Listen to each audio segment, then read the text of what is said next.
Church is the way we can really embrace every blessed family.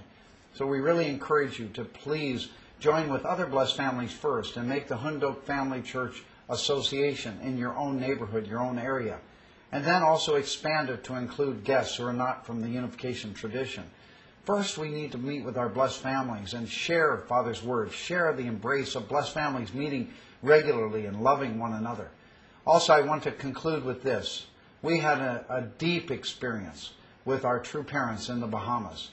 Mother came to the Bahamas for the 120 Nation, which is now the 180 Nation World Tour. And True Mother came with the spirit of victory with Dr. Walsh and all of our leaders traveling together.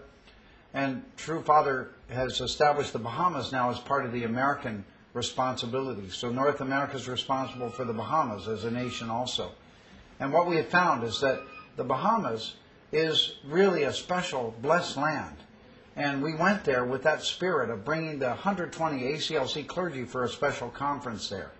It was a very deep and profound conference. When Mother came, she felt uplifted with the love of the ACLC clergy, many who have come to totally understand true parents as the King and Queen of Peace, and also as the Messiah, Second Coming, Lord.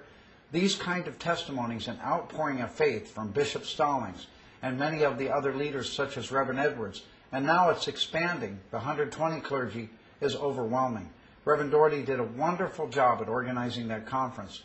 And I must say that truly it was really a profound moment in history, because the pastors started teaching divine principle.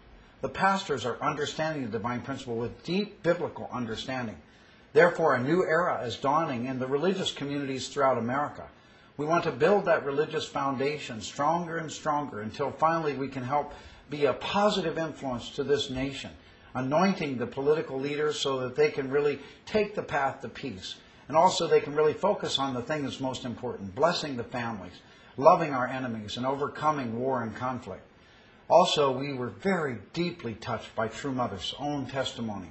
At morning at breakfast, Pastor Barrett asked her a question: what is it like to be the true parent of humanity? We hear throughout the world people are coming to believe you and Father really are the true parents that love all people, all races, all religions.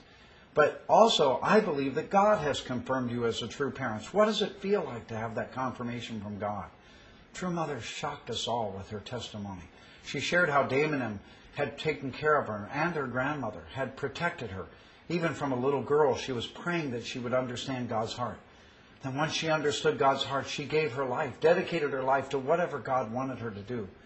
Her mother and her grandmother protected her purity and protected her in the Korean War, and she survived. Then she came to meet Father and ended up becoming Father's bride.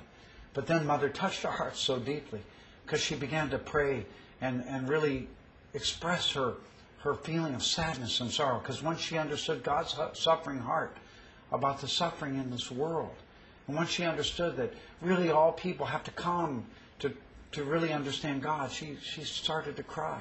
She said, I'm so sorry. When I understood God's heart, Father's heart, to love everybody, to bring everybody out of war and conflict, she said, I feel so sad. I wish I could bring people back to God more quickly, that I could bring them out of the darkness more quickly, but I'm so sorry. I'm so sorry. And mothers began to cry, and the ministers began to cry. We all began to cry. Mother even said, I'm not enough. Can you imagine? She is shedding her blood, sweat, and tears going through Africa, Asia, through the Middle East. She went through the war-torn countries of this world, every continent. And she's standing before us without ever seeing Father for the last 3 months. And she's saying, I'm not enough. I'm not enough. I wish I could do more. Please, blessed brothers and sisters, let us commit to this 7-year course with a new heart, a new attitude. We are not enough. We're sorry, God. But yet, God, please do not worry. We are going to give our lives, our fortunes, and our sacred honor. And as America was founded with that spirit, we expect a new elder son nation to emerge at this time. We can feel it in our spirit. We will bring peace in the Middle East because our principle is absolute. And God is totally the Father and author of all humanity and the Father and author of all love and family and peace. God bless you. Thank you very much.